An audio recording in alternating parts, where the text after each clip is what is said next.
Alrighty, let's dive right into this here. We got us some carpet waves. Look at all them waves. Now we're going to stretch it straight across to the opposite wall. So first things first, let's get a hold of this corner here. And whoever did this install last tucked it for real.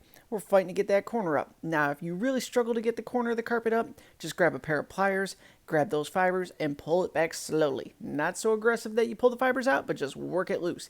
So we're going to go ahead and pull the wall that is directly opposite of where all those bubbles were. Then we're going to pull that side wall as well. Now check this out. We're going to fold it back here. We're going to take our hammer and throw a couple sinker nails right into the tack strip. Now the reason we're doing this, we're going to throw a mean stretch on it across the room here, getting that carpet nice and tight. So we got to make sure the tack strip does not come loose when we lock the stretcher onto it. Alright, so we got our sinker nails in place. Let's go ahead and bring this crab stretcher into play.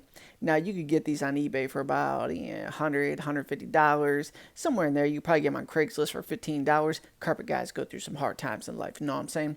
Now, we're going to lock it onto the tack strip. We're going to pull all that slack across the room. Look at that good bubble right there. We just pulled all that across. So we're going to go ahead and secure that to the tack strip now. Making sure that sidewall is nice and loose so it does the best pull it possibly can, getting everything down there. Now that I know we're good to go, let's come on back. We're going to grab that knee kicker there, and we're going to secure all that slack to the tack strip. Now, this is just pulling it up. Simple tap of the knee. Now, a little more than a simple tap. We want to give it a little oomph to it. You know what I'm saying? So tap that up. We're going to go ahead and secure it to the strips there. Just run that down. Kick it up over here, and once you've secured all of that, we're going to go ahead and go onto the side wall and pull the rest of the slack out the side. Finish locking it up to the corner here. Now the knee kicker, you can get that at any of the big box joints, and in many cases you could just use that to do the re-stretch, but the crab stretcher just pulls all the hard work for you. So now that that wall is locked on, we're falling back to our starting point at the door here, and we're going to lock this carpet on from the side. So just zip right on down the wall here, just tapping it on, and basically when you kick it, you want the kicker head to be 2 inches back from the tack strip. Kick it and lock it on, then move it a kicker head over, and that way you know you're maximizing the amount of carpet you're stretching on it. You're not jumping every 3 feet and trying to kick. You're not pulling anything good that way. Just do a kicker head distance each time, just like I'm doing here. Get a little beat going in your head. Boom, boom, boom. It's like your heart rate, except most of you gotta have your heart beating out your chest there because you're most likely American, and Americans don't do work. Know what I'm saying?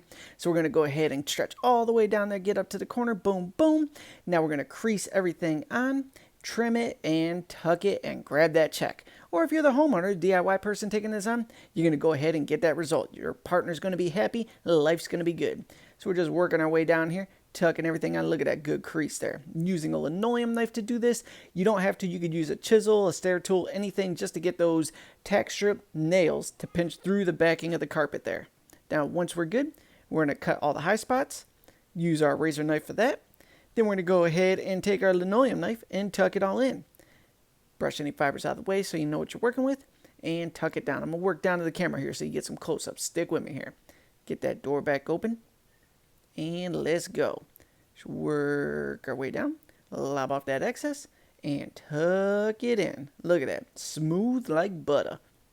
Now, a couple things to keep in mind here. When you're going up against a hallway, always try to stretch away from it, especially if you're a DIY person, because if you go towards the hallway, you're going to have to break seams, and that's going to create a whole dilemma for you. So if we could avoid breaking the seams in the doorway, let's do it. Just stretch away from the doorways, pull all the slack out through the room, and you'll be in great shape. Now we got our final wall here. We're going to go ahead and take our razor knife to that. And we're just using the utility style blades here on the folding knife. You can get those at all the big box joints as well. Roughly $12 for that. They are fantastic to have in the tool collection. Now that's trimmed off, we're going to tuck it in, and you have successfully re-stretched carpet. Now if you want to start a business out of that, a little room like that pays $75. Quick and easy money. Keep that in mind.